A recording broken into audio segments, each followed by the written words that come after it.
Sunday dinner part 2. We're going to cook the steak in a bit. Oh! Both pairs of tongs are in the dishwasher. Oh dear.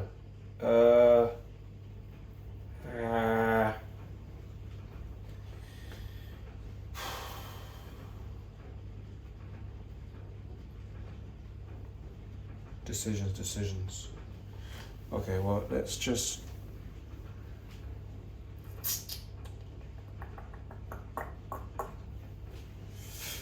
How the potatoes doing?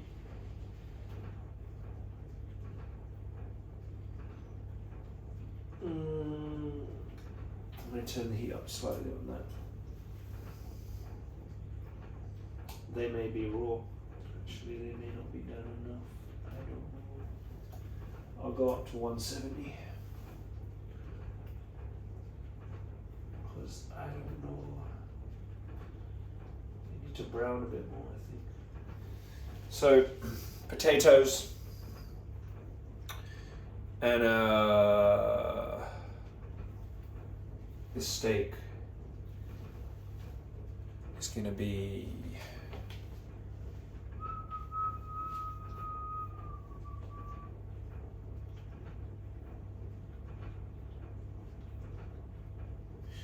right. Here we go. I'd like to get everything ready first. So I will get my butter for my steak. You know what? I'm just gonna use the rest of this butter because I got a new butter coming anyway. So I'm just gonna use the rest of that. Cholesterol be damned. Should I lower that a bit so we can see the pan a bit more? Yeah, so we're gonna go in. What the potatoes do?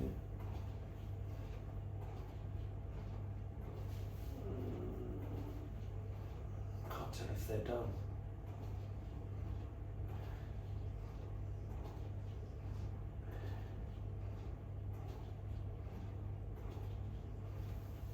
Actually, it's too hot now.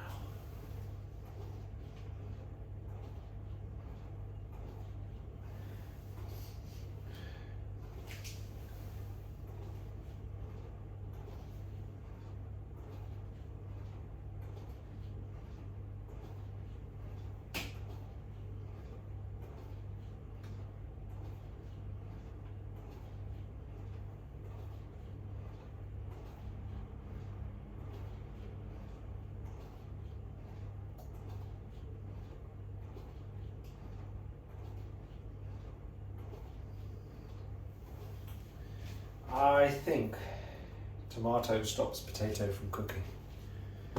So the potatoes may not be done. We can always eat those later. Anyway, let's get on with this. Fan on.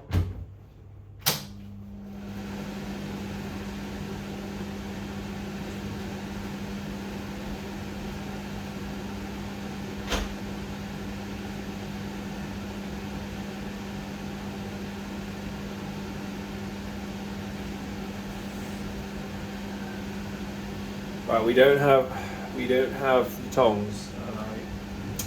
Could do it with a third pair, you know.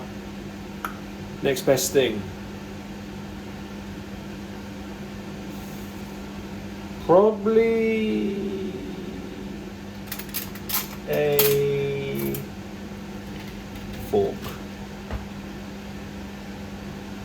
Now, is this too hot? This pan? We'll see, I guess.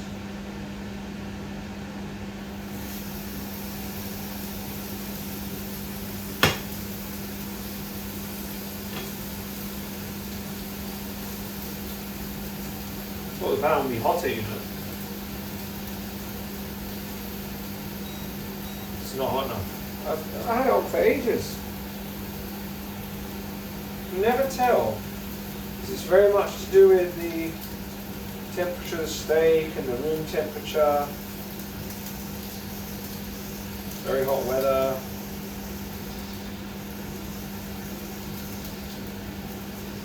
There's not enough happening there, so we'll turn it up. We've turned it up, and yeah, get our plate. Which didn't come fully clean. The dishwasher. Right now. Bit of grime on there, bit of grime on there.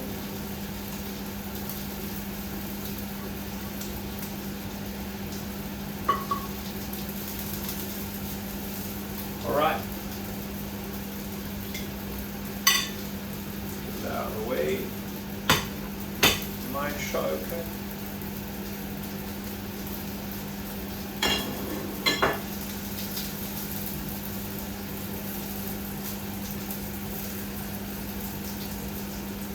And let's see what's happening here now.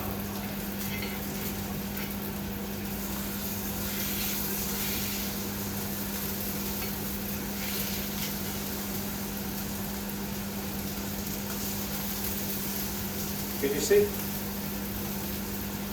Can you see?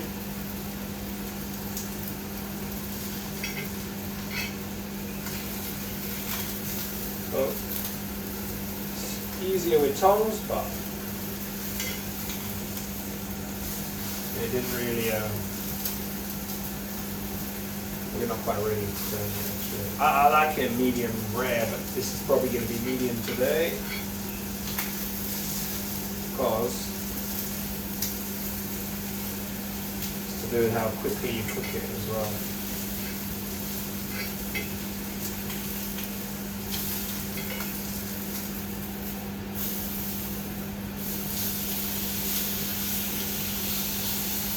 Yeah, it'll be alright.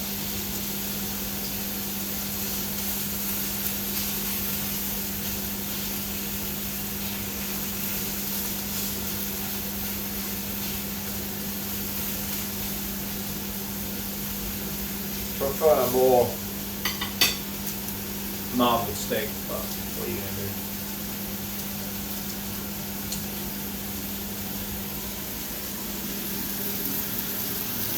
There it is, cooking away.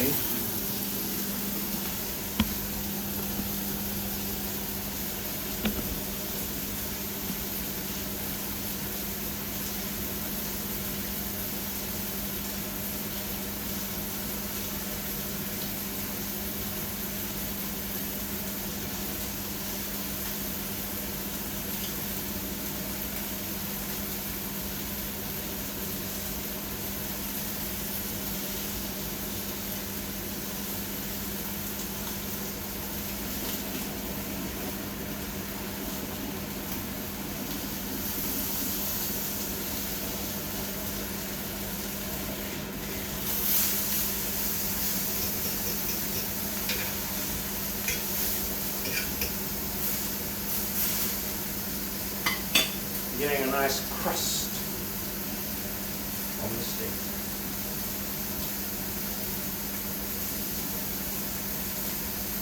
I'm going to need a spoon for the onions.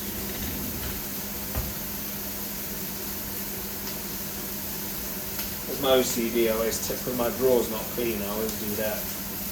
My drawer needs a bit of a clean, so in case there's any spider lurking.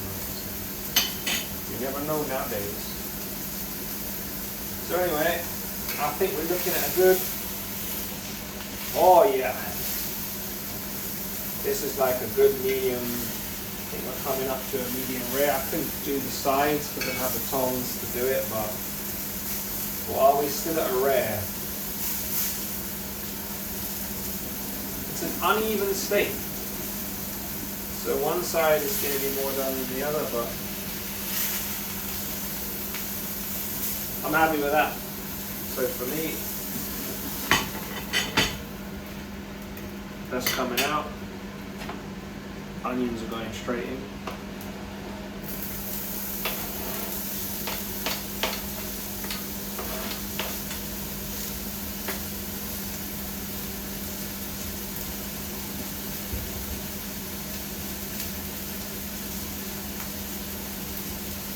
Onion straight in.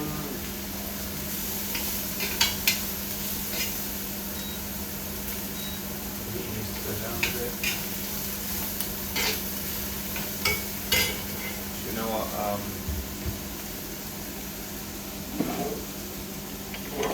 Deglaze the pan with a little bit of balsamic vinegar. Why not? Creates a lot of steam, but it's all good.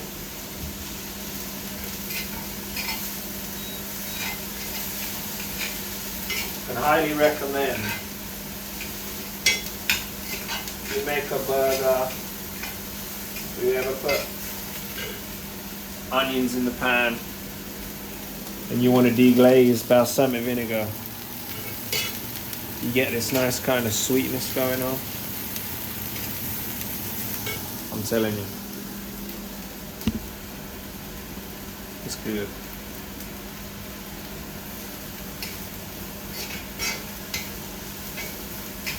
Oh, I just remembered.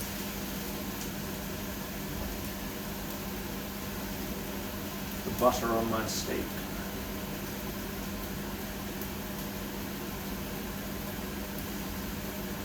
Yeah, it's a bit crazy with the butter today, but it's all good.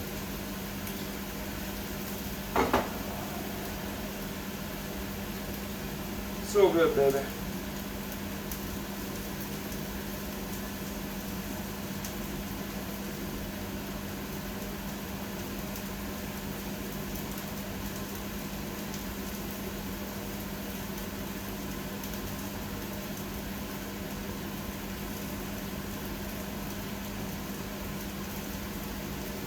Yeah, I went a little bit crazy with the butter, but it's alright. It needs to be finished, so.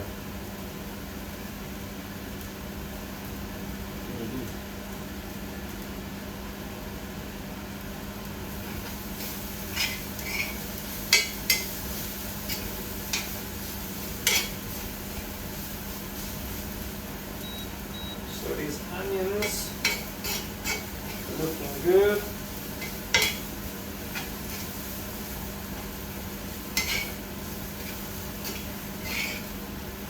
Deglaze with some balsamic vinegar.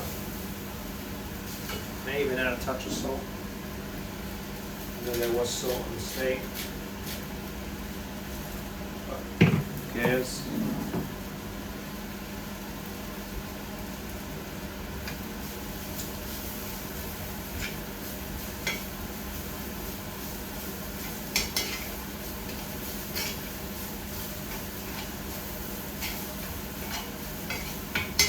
Didn't add any fat to the pan because the steak has got fat, so.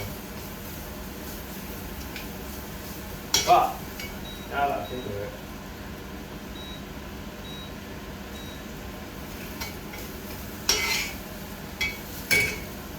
I'm making a bit of a mess.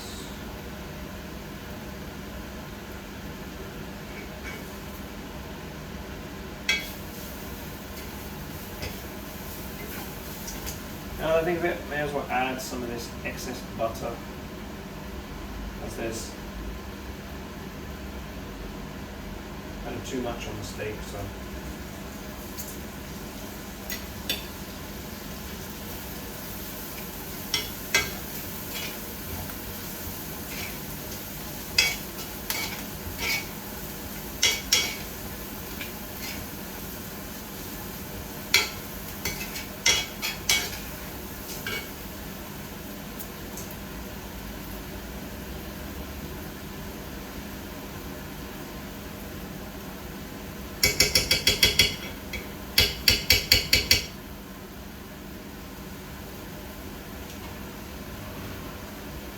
break these potatoes.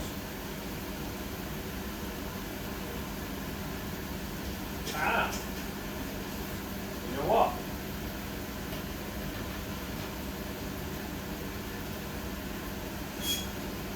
They're alright. They're done. They're done, because they're baby potatoes, so. Okay.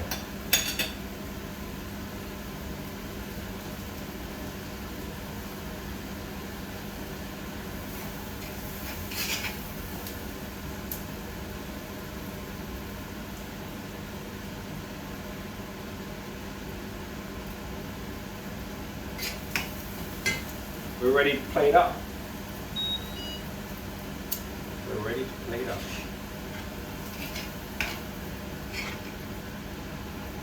So,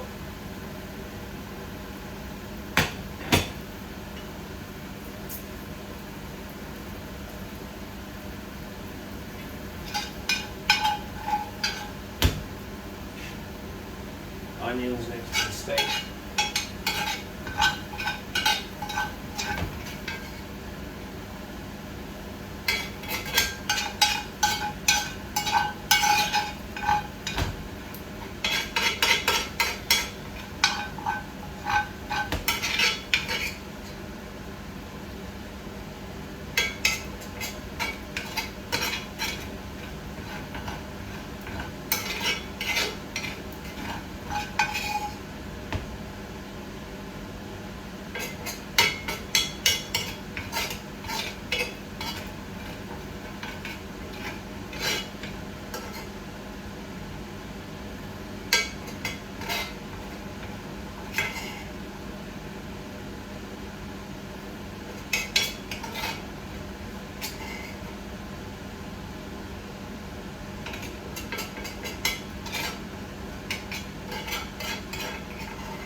There we are.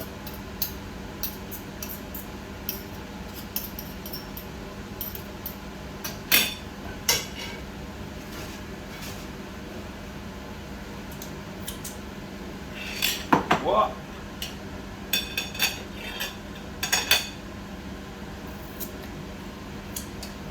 Oh, I just realised I forgot to put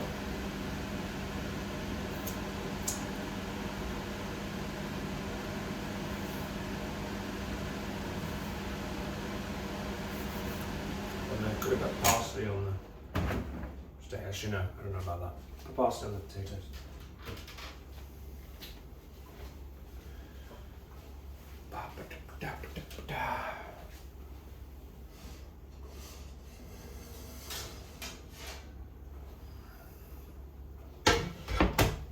So these are our potatoes.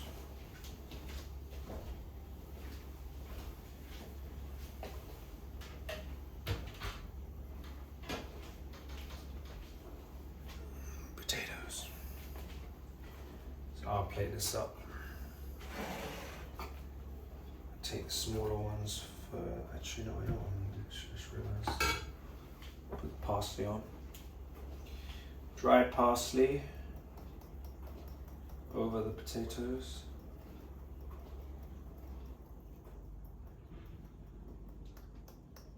Yep.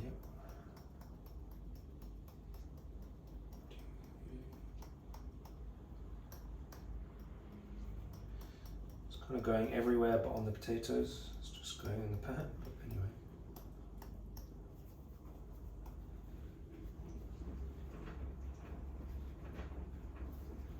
Try to get it on the potatoes. Oh well. Ah! Too much came up.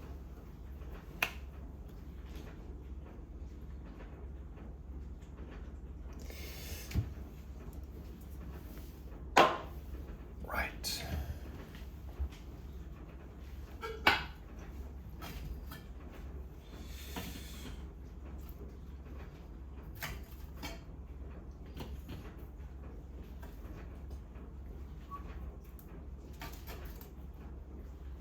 This should be nice, you know.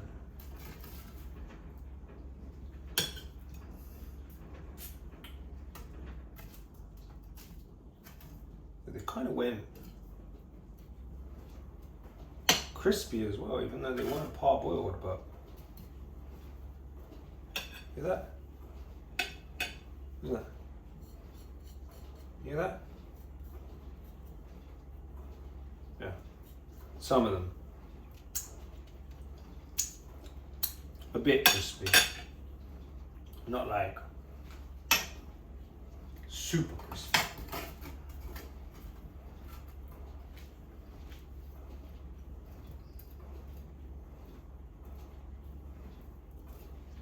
But a bit crispy. I'm a bit of a potato fiend. I love potatoes. But I think I will leave that as it is. So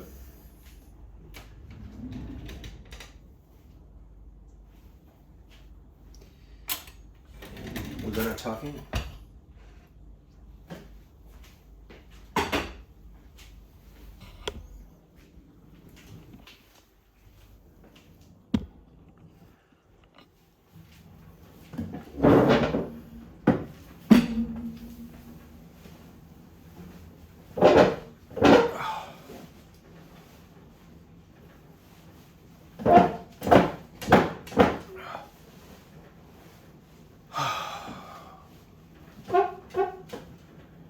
Right.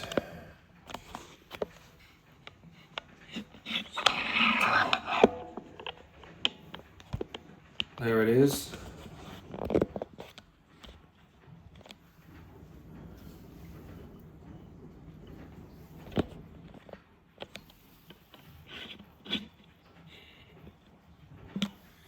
Steak.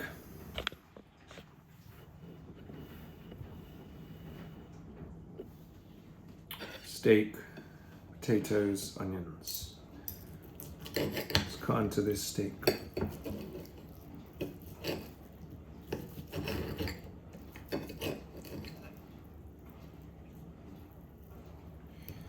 You can see it's a good kind of medium.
we eat steak first because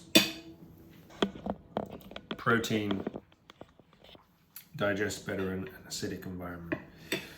So, how do I feel now that the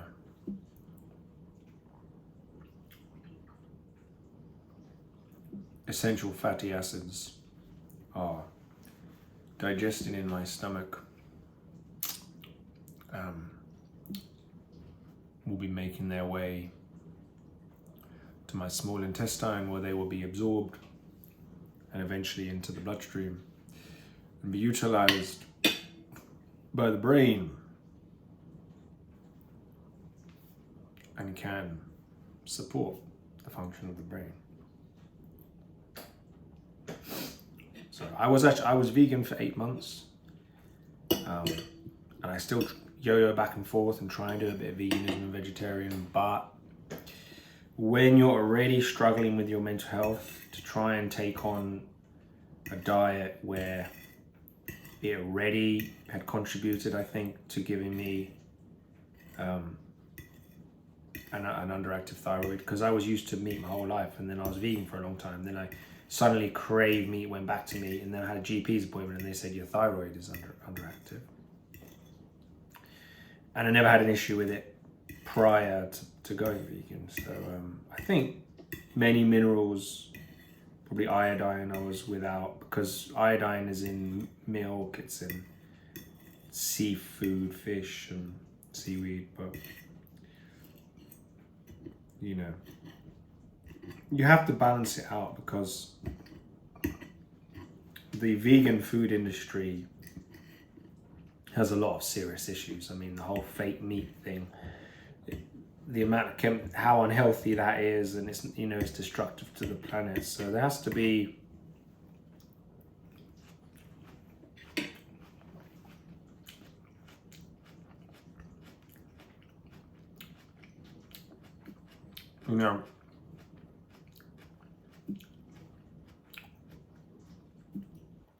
meat production isn't going to stop anytime soon. And if I could, I'd rather not contribute to the slaughter of animals. But I also don't really want to make myself ill on a diet that I wasn't able to sustain. The other thing is just to be vegan and to still be healthy is hard for anyone, but it's particularly hard when you're kind of up against it financially and you're not at a place where they sell all the best vegan food. Like, it's hard. Like, you can get a lot of it from Ocado and stuff like that, but you need to be eating a lot. If you're vegan, your ideal solution is you need to be eating lots of nutrient-dense fruits and vegetables. So organic berries, things like that. Lots of good quality organic vegetables. You want nuts. You want maybe some seeds. You can have oats, you can have pasta, you can have soya milk, you can have things, but you then probably want a supplement as well.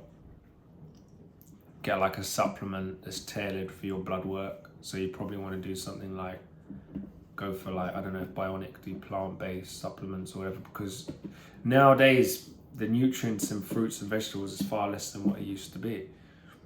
So you have to really invest the time, the money, you know, you have to be dedicated to it, and you still, what are these people, I get people just walking across my driveway. You still may be deficient, so, you know. I just, the best I can ever do is try to eat as little animal flesh as possible, including the flesh of fish as well. Just because if I eat it as less as possible, then I support it as little as possible. You know, I support it as less as possible. But as I say, it's not going away anytime soon. Like fishing, killing animals is, you know, it's not going away. So, you know, it's I'm not going to eat it, and it's it's, it's just flesh, you know, it's dead. So you're not the one that killed it at the end of the day, so.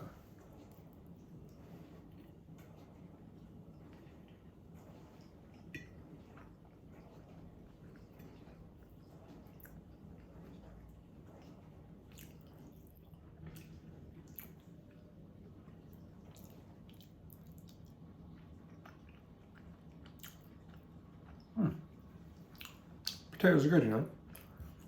They're alright. The baby potatoes are not really suited for roasting, but I've noticed, even just making this video, part of my anxiety is I always feel I need to justify everything I do. So that's sort of how I was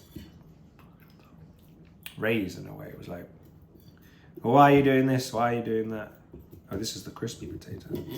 Why are you doing this way? And I so I got in a habit for ages. It's like when you've been excessively criticised and that everything you do is wrong, then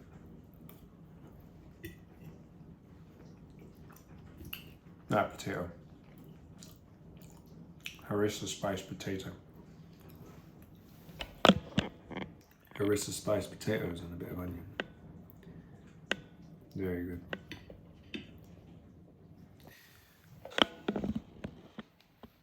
Yeah, when you've been told like everything is wrong, then I feel like I have to justify it. I always put myself in the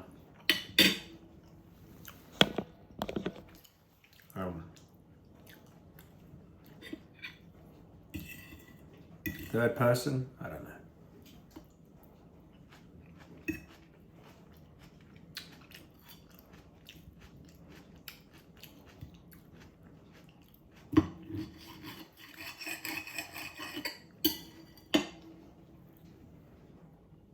Cheers, Mr. Potato Head.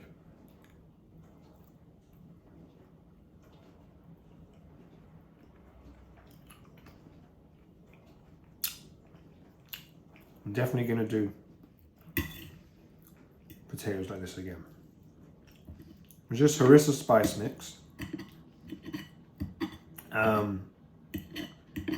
bit of avocado oil, bit of apple cider vinegar, salt, pepper, tomato puree, mixed together, and then a bit of dry parsley at the end.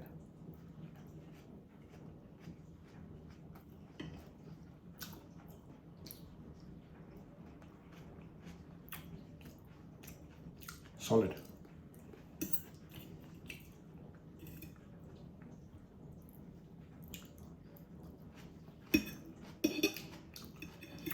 Onions are a bit crunchy for my liking, but my steak was waiting for me, so I didn't really want to cook them any longer, but you could cook them longer maybe. And yum. It's funny because these are baby potatoes, right? And the instructions on the potatoes is either boil or steam. They don't mention roast, but I roasted them.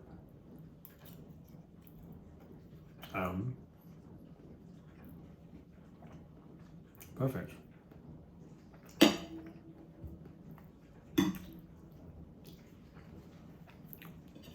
Even when a little bit crispy, some of them.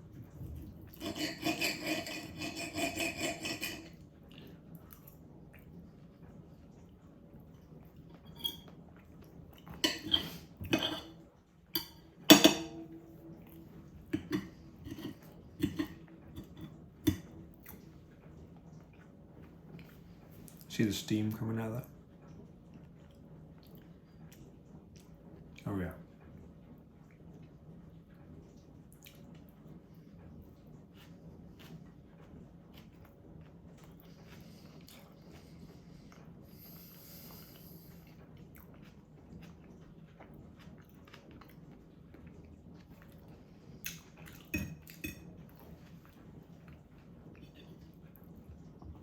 I need to buy a vacuum cleaner, but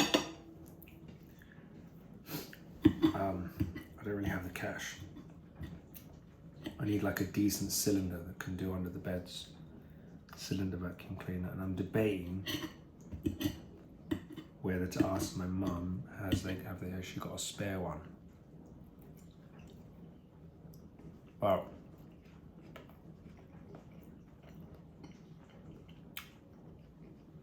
if they don't, have a suitable one, then I really just want a new one, you know. But if they don't have a suitable one, then I don't want to end up where I've been before with them, which is like, oh, you're not being responsible with money if you ask for this. No, we're not going to help you with anything if you ask for this. Sometimes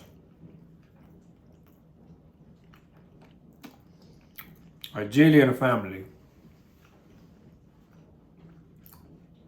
or anywhere in life, if you ask someone for something, it's a free country. I have no issue with someone saying no. No issue with someone saying no. But what is upsetting is to be punished simply for asking. So not only do you get told no, you then get some sort of punishment, whether it be a threat, harsh words, cut out of whatever money they were giving you to help support you is gone simply because you asked. And I've had that. And that's why I don't want to be in that position again. So I'm glad in a way I don't get recurring help like I used to, because it wasn't really help, you know. This is not slagging anyone off. I mean, like, we've all got our flaws, but I can't ever imagine punishing my own kids for really anything, unless it was to really, for their own good, do you know what I mean? Like, if it was like, they're doing something dangerous, and they need to think about what they've done, because what they're doing is like dangerous. They need to be removed from where they are, and they may be upset, but if I don't remove them from where they are, they're gonna like burn themselves or hurt themselves. Like, they're playing with something that's dangerous. So I have to sort of put that restriction. But to actually, I don't know, punishment in like, especially, I've experienced like revenge, like just for parents to want to get revenge on their own kids or like teach them a lesson. I would never want to get revenge or teach my kids a lesson.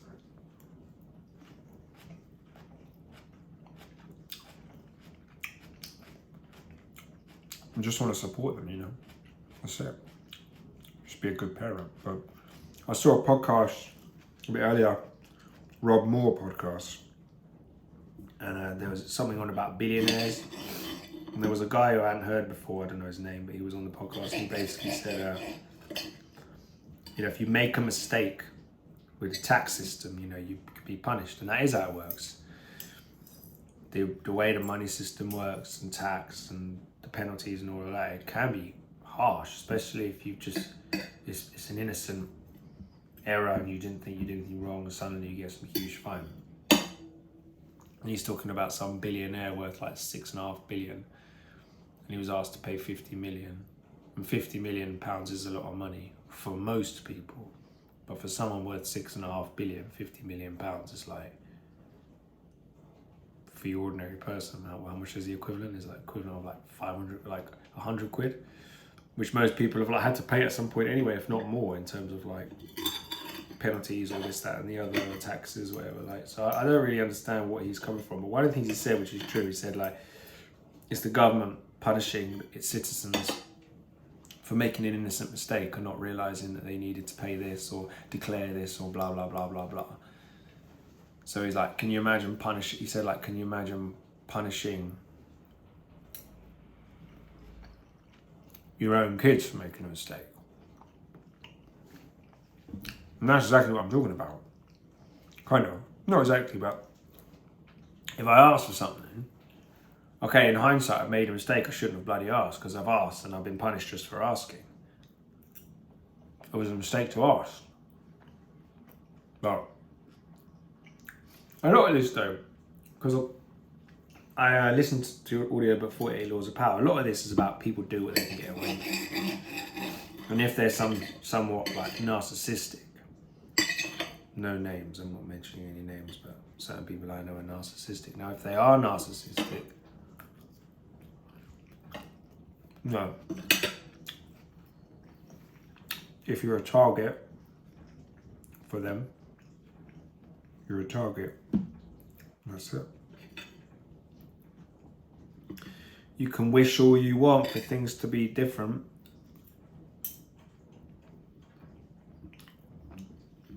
I feel at the moment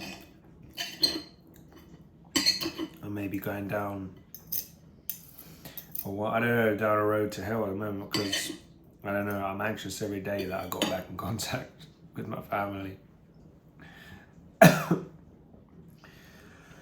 Particularly with my mother. And I don't, as I said, I don't mean to slag her off or anything, but I am anxious because, well, put it this way, I'm an open book. This is what I've been through. So this was an attempt made 31st of March 2022. So around just over 2 years ago now. And it was partly, or a lot to, at the time, I hadn't been in contact with my family for a while. I was already suffering with mental health, and then I got back in contact with them, trying to get more support, mental health and support, and that just made things worse. And the NHS mental health services also gave terrible advice, gave the wrong medication, and also made things worse. So I had the combination of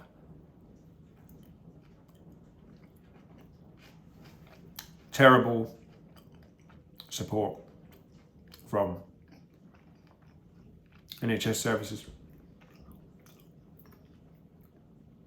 and terrible support from my family. I don't know if anyone's ever been on sertraline. That medication fucked me up big time. The reason why I did this is because not only was I so depressed, I just wanted to escape this world. I was also completely numb. So, for a lot of people, they have to be driven to, like, someone else, doesn't that hurt, cutting your arm? It didn't even fucking hurt. This was so weird about it. Normally, a cut far less than that wouldn't even hurt. But these were cuts that left me with, like, probably under half blood volume, like maybe 40, well, like, not much more than if you had less than that, you would die, pretty much that. You know, I had to have a blood transfusion. So, it's like, that's the weirdest thing about it. I didn't even feel bad, like a little burn. Like a little burn. But almost not even, it actually felt less painful than it normally would when you were shaving. And that shows my whole body had gone numb. The ambulance worker that visited me afterwards said to me, look, Mark, he said, you were so numb at that point, someone could have chopped your arm off. And you would never even have known. Right, you wouldn't feel a thing, and it was true. And it just shows you, so depressed, serotonin levels have got so low. And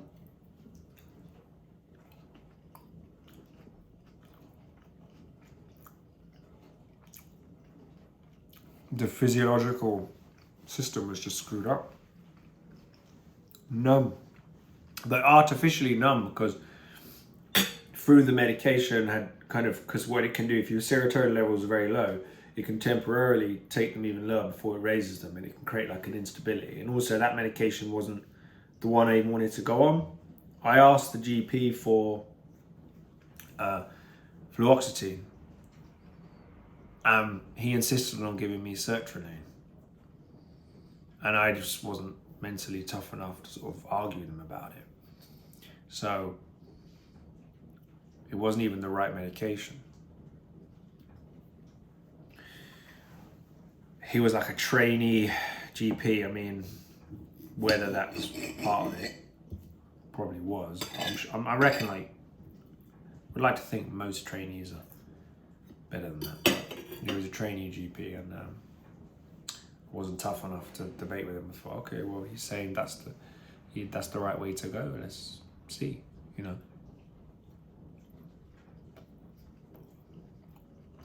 The worst thing about it is,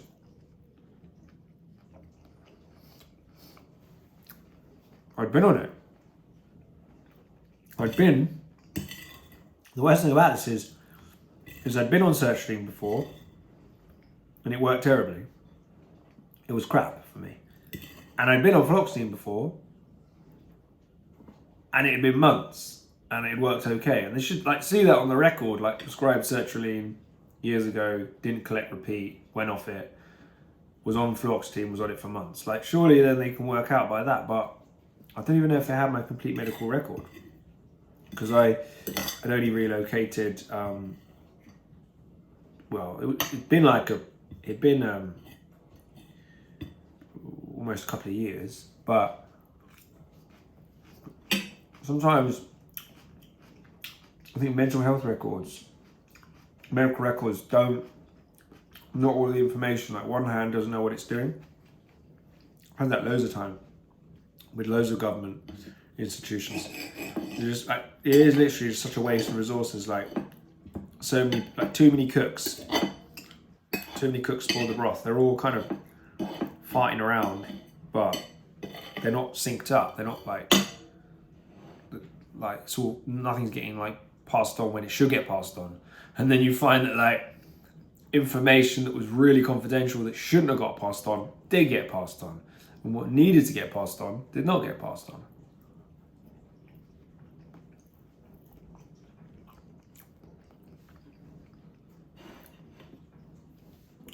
Oh well. How much more I can say than that.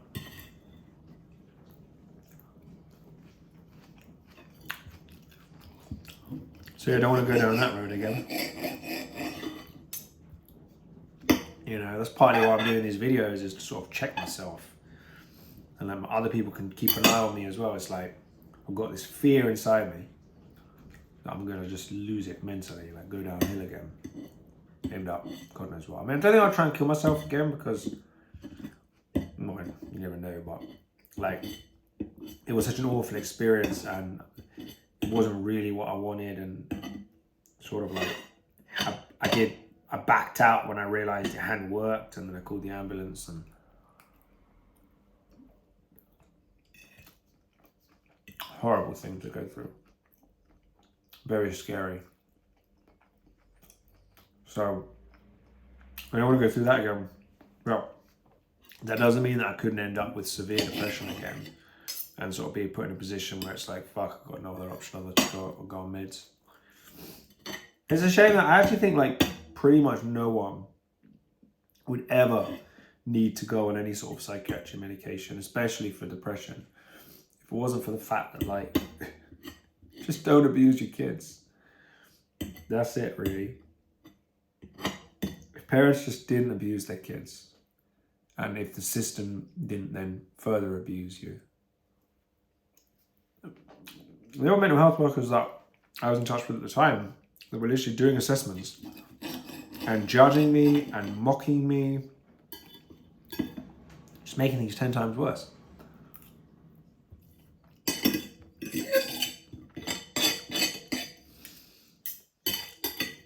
That's it. One last potato.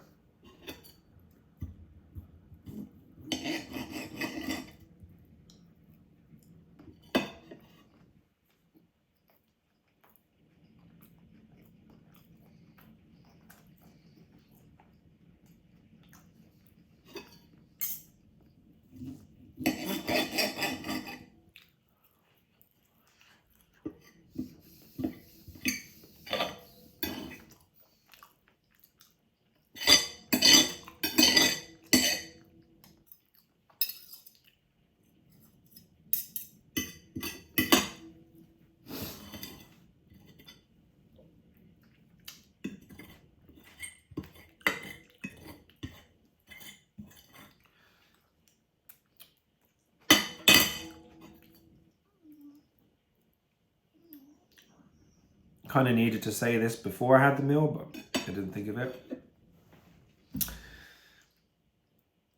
To the farmers that grew the potatoes, thank you.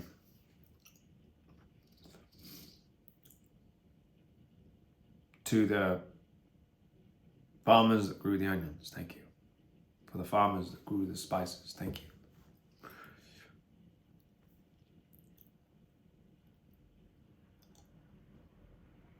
For the butcher that cut the meat up, thank you. But to the person who slaughtered the cow, of which part I just ate, you should think about maybe whether that's gonna be a good idea for you to continue doing that. Because you can find another source of income that doesn't involve killing. You know, and people like me will just have to find something else to eat for their protein. I would have had to have had chickpeas or cheese, or I don't know, something else. Yeah, maybe I wouldn't be as healthy with it, but let's say it is healthier to eat meat. Let's say it is healthier. What's more important?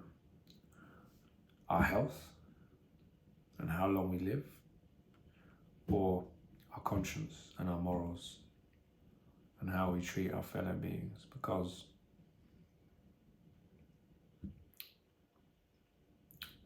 they have a right, I would say, not to be killed, as we have a right not to be killed. They deserve to be treated respectfully. You know, they don't want to die, they don't want to be killed, and they're probably petrified. Imagine being born into that life. You've literally been born just so you can be killed. Like, you've been brought into existence to be killed. But the people that slaughter the animals should think, how do you know that you won't be reborn as a farm animal that's going to be slaughtered? Which would be fitting karma, considering if you've killed hundreds of animals, it would make sense, wouldn't it, for the karma to be you being born as an animal and being slaughtered. That would be nice. So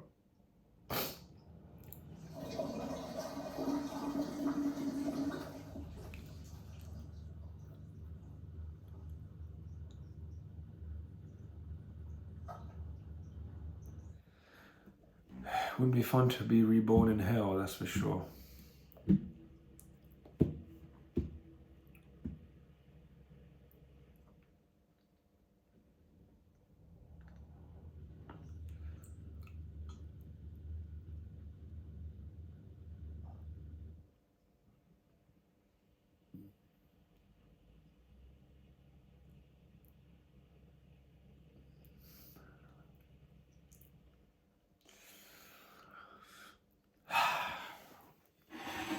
On that note, I'm feeling fairly enthusiastic, feeling nicely nourished, and I look forward to catching everyone soon. Peace out. Have a nice evening.